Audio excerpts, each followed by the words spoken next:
Today I have in front of me 2 bottles of testosterone cypionate. This one here is manufactured by Cipla.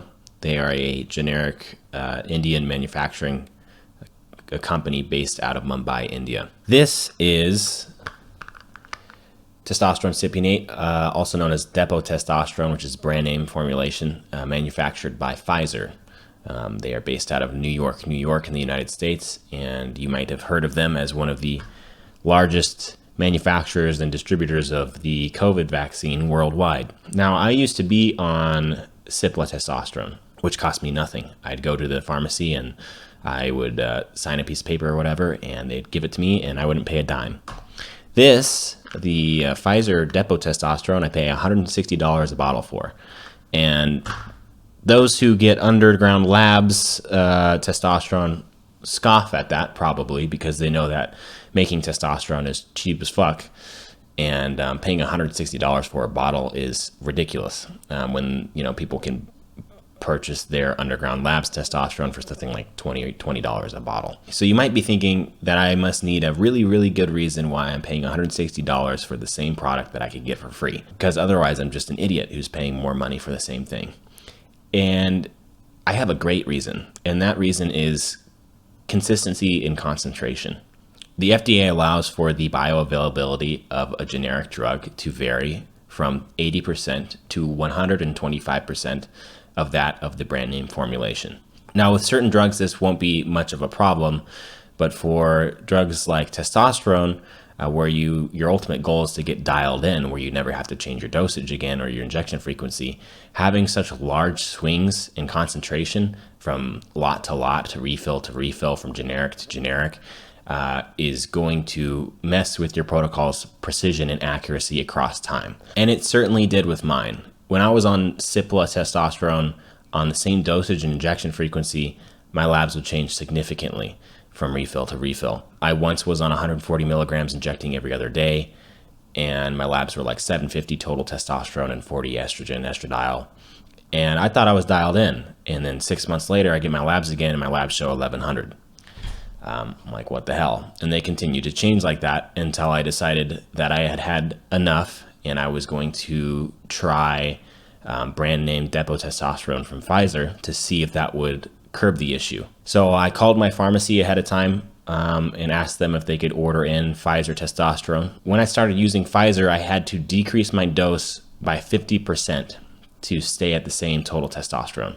So I was on 140 milligrams on Cipla generic, dosed every other day, and my total T was about 700. And when I switched to brand name Pfizer testosterone, I had to drop to 70 milligrams injecting every other day to stay at 750 nanograms per deciliter of total testosterone.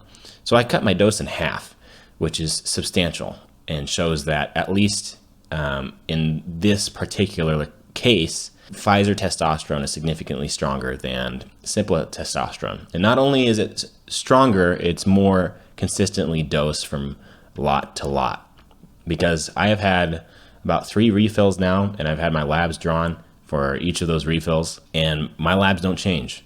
They stay at a 750 every single time. My estradiol is 25, and I'm not a conspiracy theorist, but my estradiol has never been that low either. I don't think it had ever dropped below 40. I'm not sure if there's anything to that, but it's something worth noting.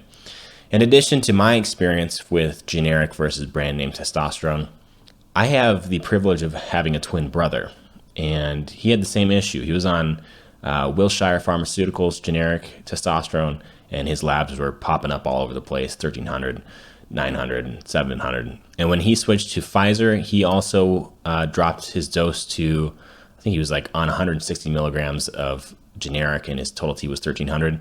He dropped to 70 milligrams like I did, and our labs are identical, which we had assumed originally that we should be able to be on the same dosage and injection frequency and have the same labs because we should have the same metabolic rate. We're identical twins. But that didn't prove to be the case on generic, but that did prove to be the case on brand name. So now we've had multiple refills, we've had multiple labs drawn. My testosterone, total testosterone never changes, neither does his, and his total testosterone and my total testosterone are exactly the same. If you go on the FDA website, you'll find a lot of like placard site type stuff and PowerPoint presentations that basically just tell you that generic drugs and brand name drugs are exactly the same. Nothing to see here, move along. That's basically all over the FDA website. Generic and brand name are exactly the same. When in reality, if you look at the details, there are a lot of problems with generic pharmaceutical manufacturers. And that doesn't just mean concentration or consistency. It means data manipulation. It means cross-contamination. For example, here's a letter from the FDA that's directed at Cipla, the generic drug manufacturer that I used. And it details numerous quality control and cross-contamination issues after inspecting one of their manufacturing sites. Pfizer also had to shut down multiple injectable manufacturers in India due to quality control issues and data manipulation. Ranbaxy, an Indian generic manufacturer, have been found to have significant quality control and data manipulation issues as well, including the discovery of glass particles in their atorvastatin drug. During inspection of Sun Pharma's India-based generic drug manufacturing facility, FDA investigators found approximately 10 waste bags containing torn or partially destroyed raw data, current goods and manufacturing practice records related to a variety of manufacturing activities. As of 2017, 1,000 overseas generic manufacturing plants have yet to be inspected by the FDA. This should be extremely concerning to anyone who relies on these generic medications for their livelihood. So I think people are a bit too defensive of generic drugs because I think they provide a valuable service in that they are very cheap and widely available. And in comparison to some brand name drugs, they're like way cheaper, thousands of dollars less. So they provide, cheap medications for those who would otherwise not be able to afford them. But that comes at the cost of consistency and quality. And in some medications, that's not too big of a deal.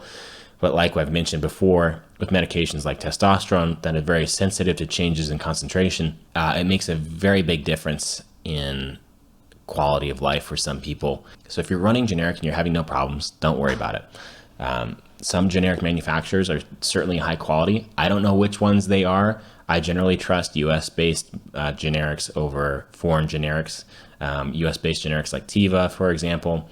I've had some of their oral medications such as Adderall, and I have not noticed a difference between their generic versus brand name. Whereas other generics of Adderall, I have definitely noticed a difference. I'm not currently on Adderall at the moment, but I was in the past. I was prescribed for ADHD. But if you're not having any problems with your protocol and you're on generic, then don't worry about it. But if you're having issues with side effects cropping up when there weren't side effects before, or you've noticed changes in your labs across time and inexplicably, then I would recommend getting your labs checked 6 weeks after each refill and then make a dosage adjustment if you need to. This might also elucidate whether or not your generic manufacturer is of high quality. Even if you're not currently having problems, you get your labs drawn 6 weeks after each refill. And if your labs are staying consistent, then you're good to go.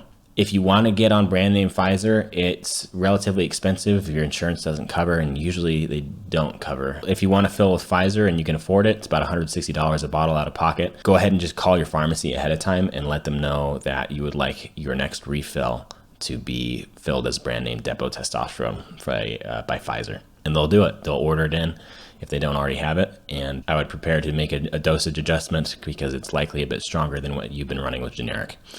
Now, some people might disagree with me. This is just my personal experience and things that I've gathered doing research online. So grab your labs more frequently than every 6 months, my opinion, if you're running generic.